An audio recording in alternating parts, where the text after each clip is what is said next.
Buenas tardes. Esta tarde tenemos la suerte de estar acompañados por Augusto Sonday.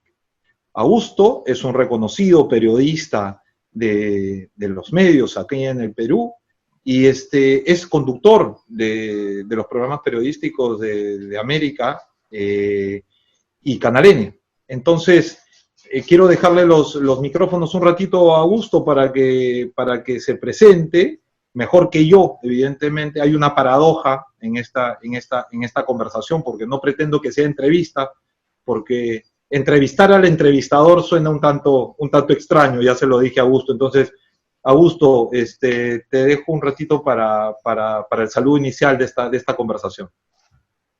Bueno, ¿cómo está, Jota? Encantado de estar con ustedes aquí. Y bueno, el entrevistador siempre puede tener toda clase de osadías, ¿no? Recuerdo el ejemplo de una entrevista fantástica que le hizo César Hildebrand a nada menos que Borges, ¿no? Y Borges solía tomarle el pelo a sus entrevistadores porque evidentemente su intelecto pues superaba el de cualquier persona que podía interrogarlo. Y la primera pregunta de Hildebrand fue esa, ¿no? ¿Usted pretende tomarme el pelo como hace con todos los periodistas que tienen que entrevistarlo? Y lo descuadró a Borges, ¿no? Y la conversación resultó siendo pues un diálogo realmente excepcional, que está en su emblemático libro de entrevistas. Así que sí, pues hay un género de entrevista que tiene muchas técnicas, por cierto, pero siempre es bueno poder conversar, ¿no? Me encanta, me encanta, me encanta, me encanta eso, porque además justamente va en línea con lo que quería hacer contigo, era conversar un poco, ¿no?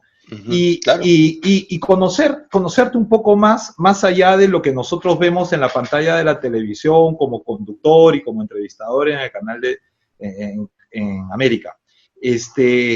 Tú te acercas, digamos, a los medios, por lo que he estado leyendo de ti, a través de un curso o una carrera sobre dirección de documentales, de cine, que lo llevas en Cuba, tengo entendido, ¿no es cierto? Cuéntanos un poco cómo es, primero, cómo es que vas por el lado de los documentales y después cómo recaes en el periodismo. Cuéntanos ahí. Bueno, en realidad yo por mi padre siempre estuve expuesto, ¿no?, a la vida del periodista y siempre me fascinó. Desde chico pues me llevaban a las redacciones de los diarios y veía pues cómo tecleaban furiosamente en esa época en máquinas de escribir, ¿no?, que ahora es un método pues de transcripción arcaica que seguramente los jóvenes ni conocen. Y me fascinaba todo ese mundo, ¿no?, porque es un mundo eh, impredecible, que está en sintonía con los vaivenes de la vida cotidiana, de las comunidades, de la sociedad del mundo, y los personajes que yo veía ahí eran realmente singulares, siempre me fascinó ese mundo, ¿no? Entonces yo de chico empecé a practicar en el diario La República con un amigo de mi padre, que era Mirko Lauer, que en ese momento estaba dirigiendo el diario, y bueno, no pagaban nada, ¿no?, para la movilidad solamente, yo estaba feliz de estar ahí. Y poco a poco me fui formando, pero me interesó mucho el mundo de la televisión. Eh, entonces, bueno, ya si uno bien puede por instinto o de manera empírica ir aprendiendo cómo es informar para un periódico y, bueno, si sabes escribir o no es en realidad pues algo muy subjetivo, ¿no? Eh, que si te nace, pues es muy sencillo de conectar con esa habilidad. Pero las técnicas de ya producir reportajes televisivos es mucho más compleja y requiere de una formación técnica ya. Y entonces fue por esa razón que yo apliqué, ¿no?, a este curso en una escuela que es una escuela técnica, en la escuela de cine de Cuba, la ICTV, ¿no?, la Escuela Internacional de Cine y Televisión de San Antonio de los Baños, que es una escuela mágico-realista, ¿no?, creada pues en el medio de la nada, en una comunidad donde están las vacas lecheras, donde están los agricultores cubanos, estamos en medio Casi como Macondo. Exacto, sí, una cosa en ese sentido. Y de hecho fue fundada por García Márquez, por Fernando Birri, por Glauber Rocha, un cineasta rebelde brasileño, y por Francis Ford Coppola, ¿no? Entonces, este proyecto de cine lo que pretendía era educar en los artes del cine a personas que vengan de países subdesarrollados que necesiten generar contenido para visualizar, ¿no? el drama que viven en nuestras regiones y tratar de conseguir por ahí combatir la pobreza o, ¿no?, revertir un poco la desigualdad que padecemos en nuestros países, en nuestras realidades a través del arte, ¿no? Y la verdad que regresé transformado y con una mentalidad de tratar de generar cambios, ¿no? Que era algo que les preocupaba mucho a los profesores cubanos. Yo decía, el periodismo es para contar historias. Me decían, no, el periodismo es para cambiar las cosas que están mal, ¿no? Me decía eso los profesores allá, y tenían pues una motivación de generar cambio. Y bueno, ¿no?, ellos tenían una evidente visión política de cómo debe ser ese cambio. No la imponían, sobre todo en los alumnos internacionales, pero sí motivaban a que cambies lo que no te gustaba, ¿no?, de lo que te rodeaba, y yo creo que un poco por ahí va el trabajo que hacemos en el periodismo, al menos en el programa en el que yo estoy, de tratar de evidenciar las injusticias, la corrupción, de las cosas que no están funcionando, para tratar de generar un cambio en las personas, en los gobiernos y en la gente. Entonces ya regresé pues con esa formación muy específica, ¿no?, que es manejo de cámaras, fotografía, montaje, sonido, historia del cine, cómo se debe construir una historia visual, ¿no?, valores de planos, duración de los planos, cómo montaba Eisenstein, cómo los conceptos que tenía pues del manejo de las secuencias, los maestros como Hitchcock, estudiar pues a todas las grandes corrientes de cine históricas a lo largo del tiempo, ¿no? Y cómo de la mano con los avances técnicos de la cinematografía podían desarrollarse diferentes formas de rodar y de mostrar la realidad, ¿no? Y Augusto, tú has usado una Diferentes palabra aspectos.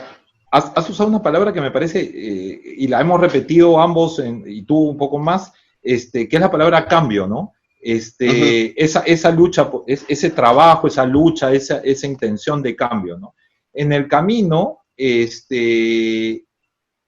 tú bien dices, el periodismo ha ido cambiando.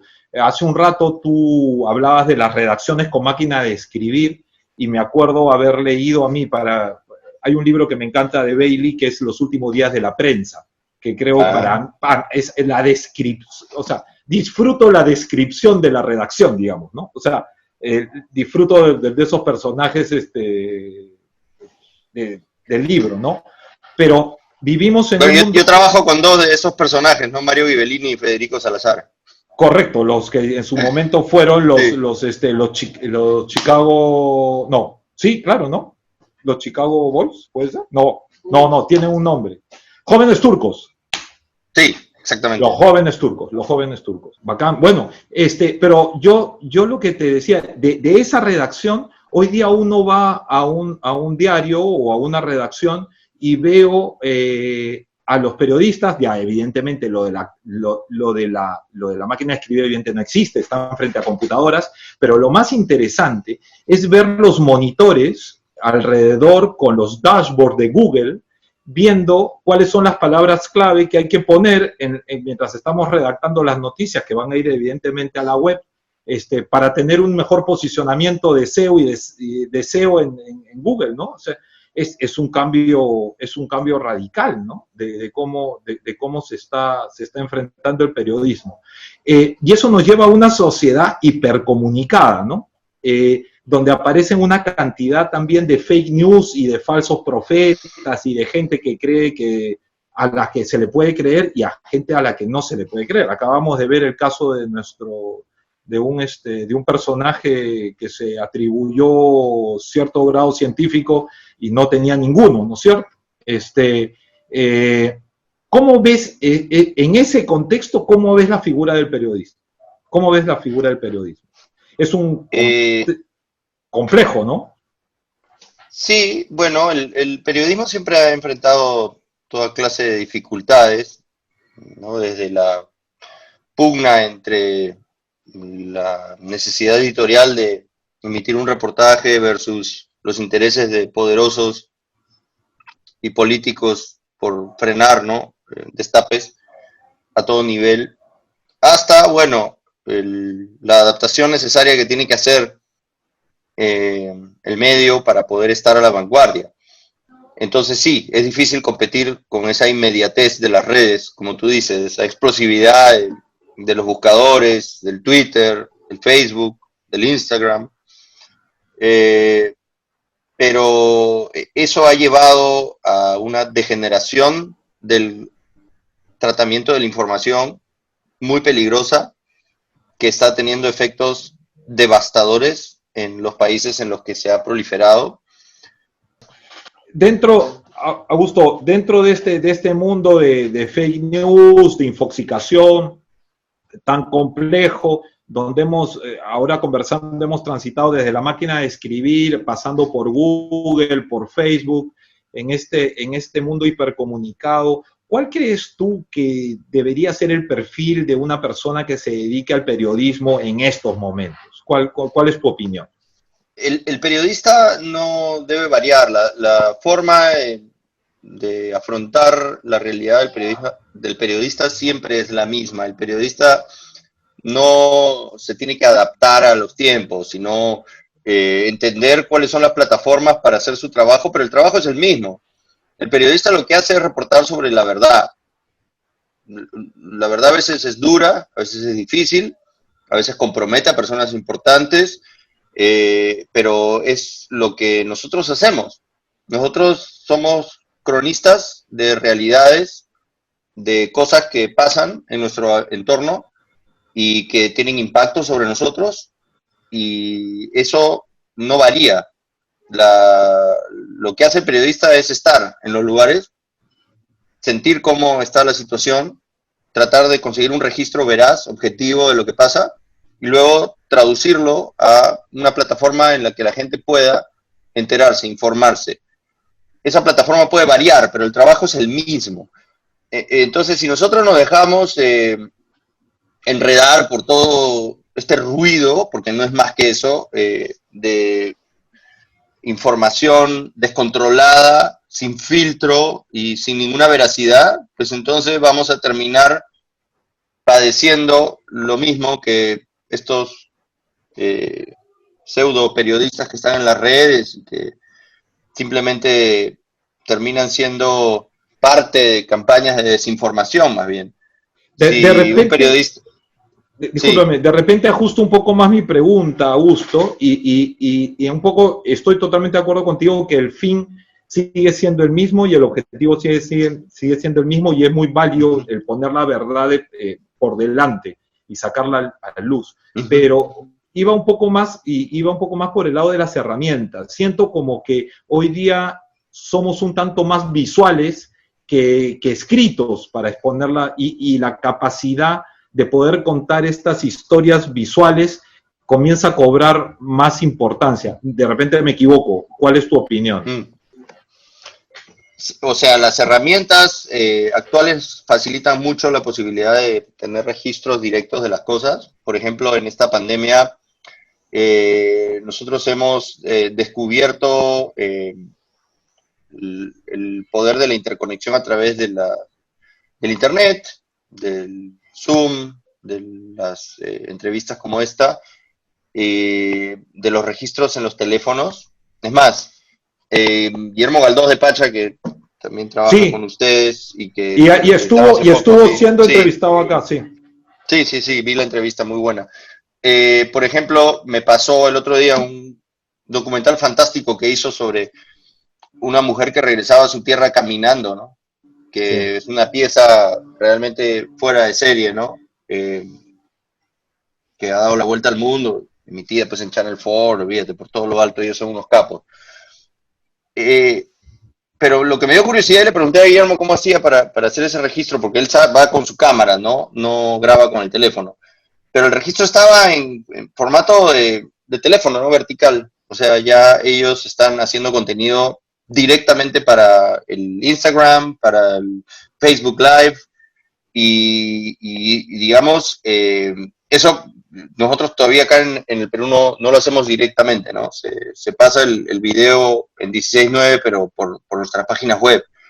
No está diseñado para Instagram directamente, cosa que ya es en el mundo una realidad. Muchos presentadores ya tienen en su Instagram mini noticieros, es el caso de Patricia Yaniot, por ejemplo, y ya allí mismo resuelven propuestas documentales que uno puede ver en su teléfono, pero están generando contenido veraz, hecho por profesionales de primer nivel, como estos dos casos que he mencionado, y yo creo que por ahí sí valdría la pena especializarse, ¿no? En estas nuevas fórmulas para tratar de generar contenido de calidad en las nuevas plataformas que están al alcance de las nuevas generaciones. La gente, digamos, los chicos ahora ven precisamente estas redes y eventualmente la información va a estar ahí también, ¿no? Todavía hay una transición, sobre todo en países atrasados como el nuestro, y mucha gente todavía tiene la costumbre de ver televisión, pero eso cada vez es más lejano. No significa que el periodismo televisivo va a desaparecer, como tú dices, todo es cada vez más visual,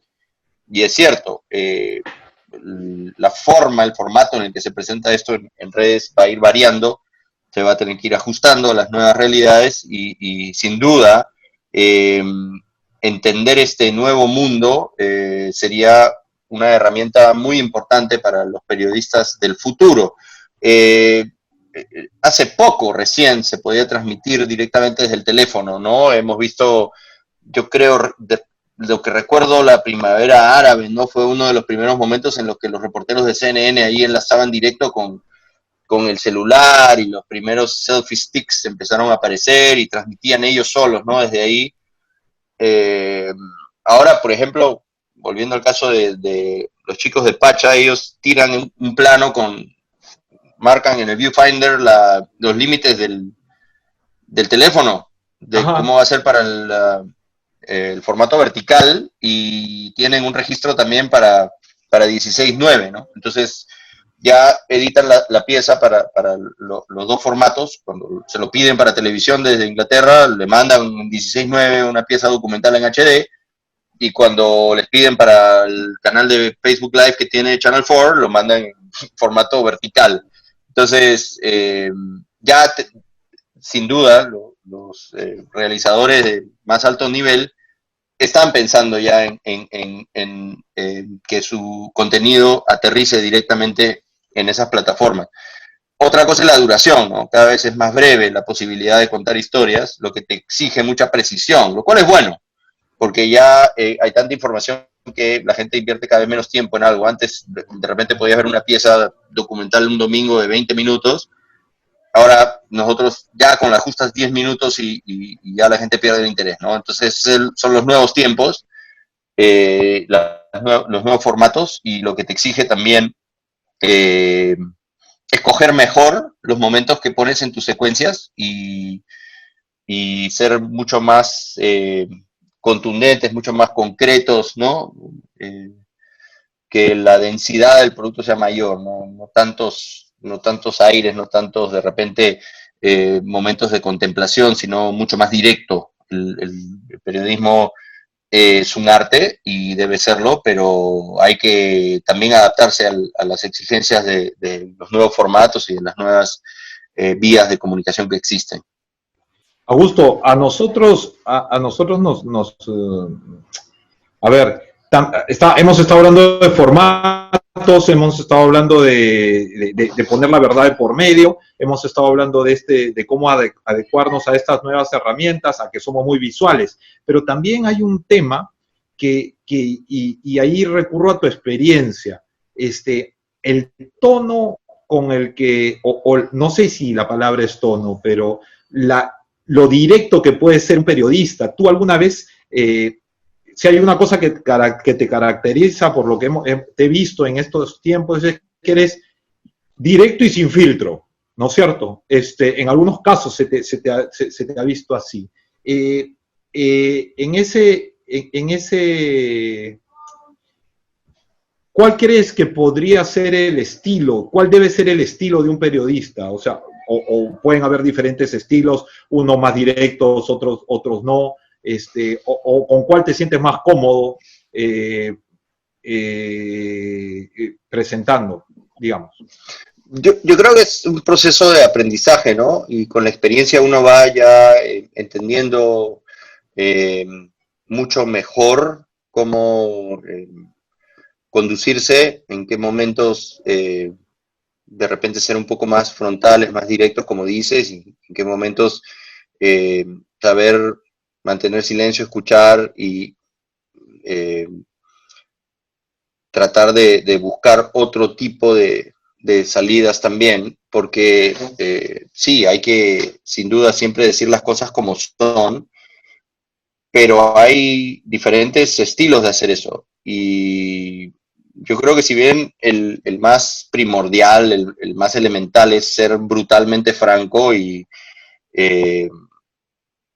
y eso tiene además un impacto inmediato, ¿no? En los televidentes, porque generas el efecto de que él es un periodista implacable, ¿no? No se casa con nadie, siempre dice la verdad. Eh, yo he ido aprendiendo que también hay que saber dosificar eso y generar otro tipo de espacios en los cuales uno puede también decir lo mismo sin ser tan duro, y eso es a veces hasta más elegante, sin perder, ¿no? La necesidad de poder confrontar una realidad o un personaje cuando se requiere, pero no desgastarse en ese sentido en vano. Yo creo que es algo que recientemente he aprendido, y a veces simplemente llevando las cosas de una manera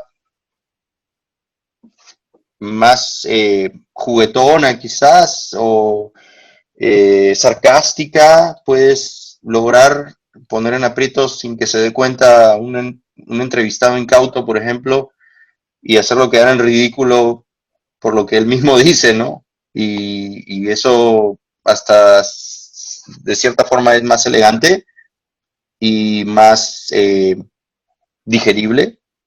Así que sí, uno va aprendiendo con el tiempo y va desarrollando mejores y más diversas técnicas para poder decir las cosas, ¿no? Bien, a nosotros en el instituto, la verdad es que nos sentimos muy contentos de contar contigo, de contar con tu experiencia en el instituto y en esta carrera de comunicación periodística es vital. No, es un gusto estar aquí con ustedes. Y en esa misma línea, te quería preguntar, tres periodistas todos en nuestra vida siempre hemos planteado, casi siempre nos fijamos en algún personaje que decimos, oye, me gustaría ir por esta línea, me gustaría ir por ahí, o de repente me gusta cómo es, pero yo por aquí, pero como que tienes alguna idea de cuáles son tus no te digo mentores, pero como guías, digamos, ¿no? Como figuras de guía. Tres periodistas que a ti te hayan marcado, Augusto? Bueno, tiene que ser mi padre, sin duda, mi fuente de inspiración más directa, y bueno, a quien por supuesto quiero mucho y le tuve una enorme admiración. Lo vi a trabajar también, un titán del periodismo. Mira, esas épocas fue de los directores locos, ¿no? Que vociferaban llenos de eh, adrenalina en las redacciones cuando la noticia empezaba a resonar y sabían que había por ahí una importante primicia que trabajar. Pero claro, como era mi padre, era difícil que yo pudiera encomendarme a su liderazgo, porque no creo que hubiera aprendido igual, ¿no? Como él podría enseñarle a otra persona. Eh, a- Así que yo me encomendé al maestro César Hildebrand, ¿no? Que me recibió gentilmente cuando yo no sabía nada y con mucha paciencia me enseñó. Y él también era de esa generación de directores geniales, ¿no? Eh, de estos caudillos desenfrenados que sentían la pasión por la noticia como nadie. Y él además tenía un tratamiento exquisito respecto de la noticia, de la información, las ediciones muy pulcras, una persona que tenía un concepto del arte en el periodismo eh, realmente extraordinario y él también es y siempre será una de mis inspiraciones y lo recuerdo siempre con mucho respeto a pesar de que hayamos tenido algunas diferencias. Y la otra tendría que ser el loco Sileri, ¿no? El viejo Sileri. Eh, Papá Sileri, un personaje también de aquellos, ¿no? Estos directores locos que digamos, hacían un periodismo con estilo, con sello propio, una portada del Caretas de Sileri en su mejor momento era cianuro, olvídate, era venenosísimo. Y la verdad, no, hace poco recuerdo que pusieron una portada de Mariano Prado, ¿no? Y claro, en 28 y salía Prado vestido de frac todavía en esa época con todas las medallas y la banda presidencial. Y abajo el titular de la revista, todavía en blanco y negro, era Vuelve el circo, ¿no? Y la volada chiquitita decía por 28 de julio, ¿no? Vuelve el circo. Pero cuando tú ves la portada, es un evidente y malicioso insulto del presidente de ese momento, ¿no? Demoledor. Realmente Claro. ese tipo de gestos, de sutileza, de finuras para lograr ese impacto, yo creo que es algo que sí, bueno, difícilmente se encuentre ahora, ¿no? Estos eran genios del periodismo que ahora funciona distinto, ¿no? El periodismo, hay otro tipo de administraciones mucho más sofisticadas, yo creo que para bien, ¿no? Pero en su momento, pues estos heroicos periodistas que lideraban estas redacciones de bohemios alocados y apasionados, ¿no? Por la noticia, que vivían solo para eso, me inspiró, ¿no? En su momento. Ahora las cosas evidentemente han cambiado y son mucho más profesionales, pero si me preguntas por tres ejemplos, te daría esos.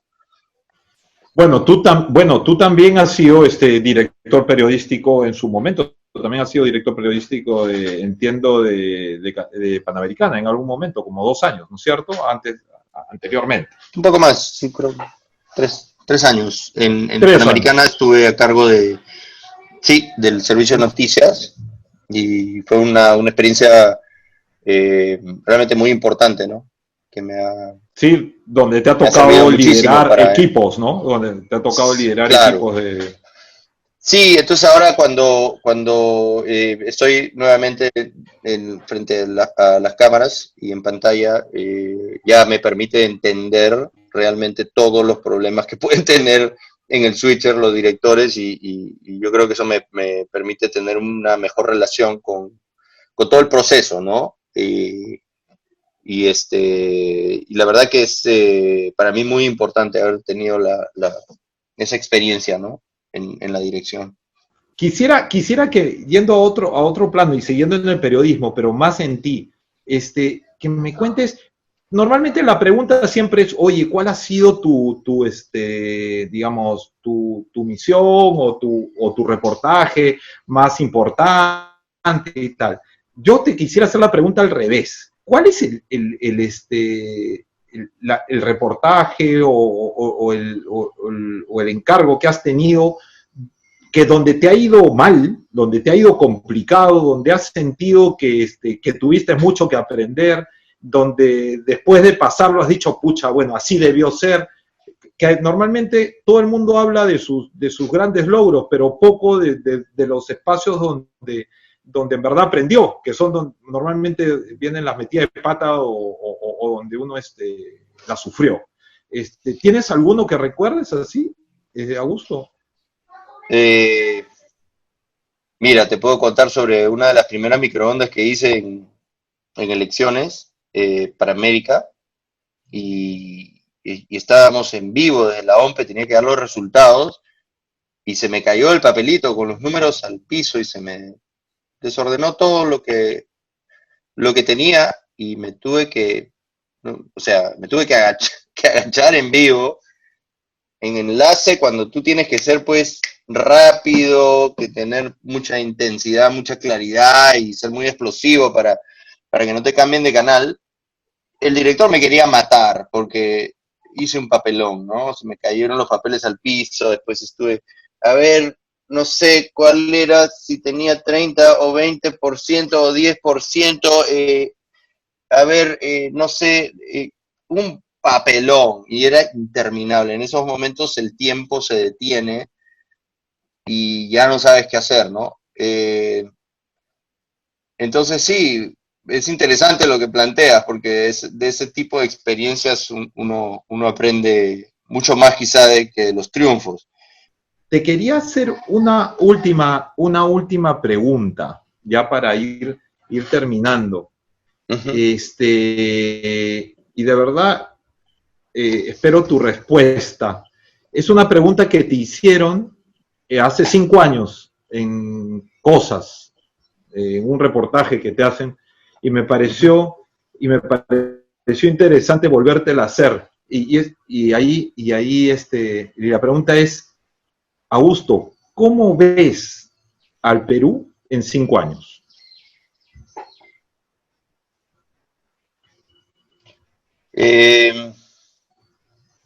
Espero que mejor que ahora, que esta crisis sanitaria nos obligue a entender cuáles son nuestras prioridades, que la clase gobernante entienda que no solo se tiene que pensar en generar dinero, en prosperidad económica, sino en que esa prosperidad, en ese llamado milagro regional que fue el Perú por tantos años, se genere el desarrollo donde más se necesita.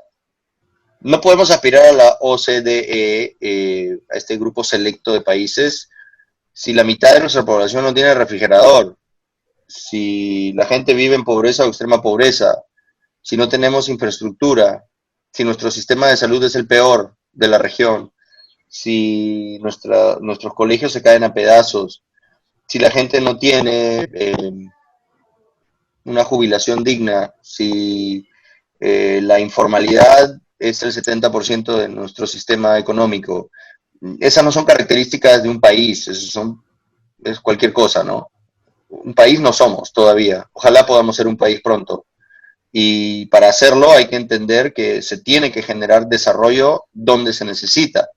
Lamentablemente, la corrupción, la ineficiencia y los malos políticos nos han llevado al hoyo, ¿no? Porque hemos tenido gobernantes corruptos, somos un país en el que todos nuestros más recientes presidentes están siendo procesados, ¿no? Y que lo más probable es que todos terminen en la cárcel.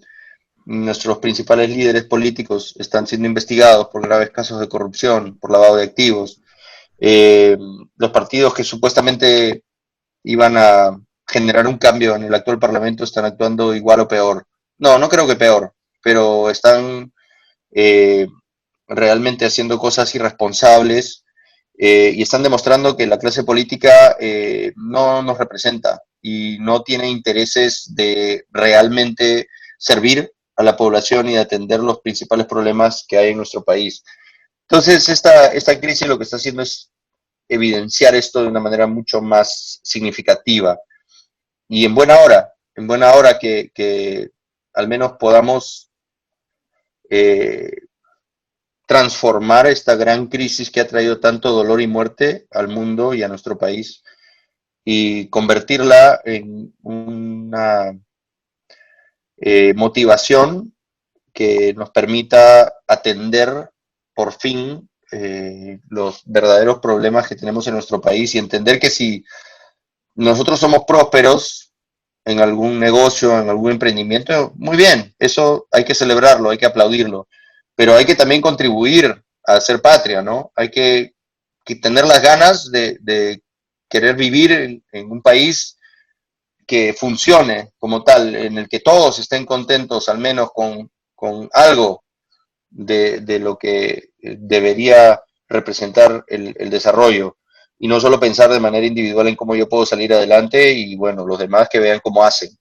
Yo creo que hay que aprovechar la solidaridad que sí tenemos los peruanos y apelar a eso. Hemos visto, yo creo, historias conmovedoras, inspiradoras de parte de todos los sectores, eh, que son realmente ejemplos a seguir y que si se hacen a gran escala y si esa es la actitud que tenemos de hermandad y solidaridad, yo creo que podemos generar los caminos de cambio que tanto necesitamos en este país.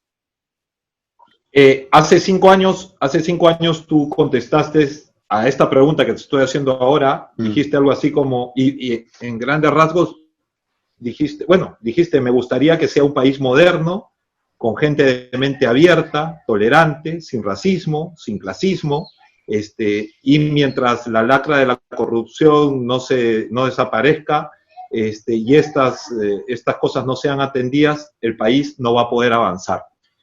Siento que lo que me acabas de decir es como que te hubiera hecho la pregunta hace 5 años.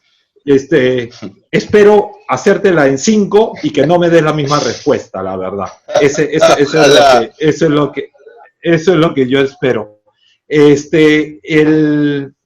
Solamente ahora sí, la última, y esta es la del estribo, un mensaje a todos los interesados en estudiar comunicación periodística acá en el instituto, desde tu experiencia, ¿no? Desde la pasión de la profesión, que ya la has demostrado en la vida y en la entrevista. No, es una profesión realmente fascinante. Yo creo que los periodistas somos gente muy especial. Son personas que cuando hay una explosión corren hacia las llamaradas y no a alejarse de las mismas. Son personas de sangre fría, son personas que no temen a enfrentar los grandes acontecimientos históricos que nos rodean y que tienen un asiento en primera fila de las cosas importantes que suceden. Eso no todo el mundo es capaz de hacerlo. Y si ustedes tienen eso adentro, entonces desarróllenlo, estúdienlo y no teman, digamos, perseguir una carrera en este campo. Es realmente fascinante. Todos los días son distintos, nunca se van a aburrir y la verdad que si lo hacen bien pueden contribuir a generar cambios y cuando logran que eso se dé, son grandes satisfacciones las que sentimos por haber contribuido a mejorar un poco nuestra comunidad, nuestra sociedad, nuestro mundo, nuestro país. Así que nada, les recomiendo seguir su pasión si es que tienen ese fuego interno que es la inquietud de estar ahí donde nadie más quiere estar y que no le cuenten las cosas, sino que ustedes puedan vivirlas de primera mano. Así que nada, todas mis palabras de aliento Buenísimo. para ustedes y ojalá se animen gracias Augusto. Esta profesión en el IPP. Muchas gracias por este tiempo que nos has dado. Gracias por esta conversación. Como dijimos de un inicio, es una conversación, no pretendía ser una entrevista. Y dentro de esta paradoja, pues, ¿no? Del publicista entrevistando al periodista, que no es tan común. Espero verte pronto. Nada, un abrazo grande y muchas gracias. Gracias a ti, Jota, encantado de estar aquí, encantado, de verdad ha sido muy placentero conversar contigo y cuando quieras.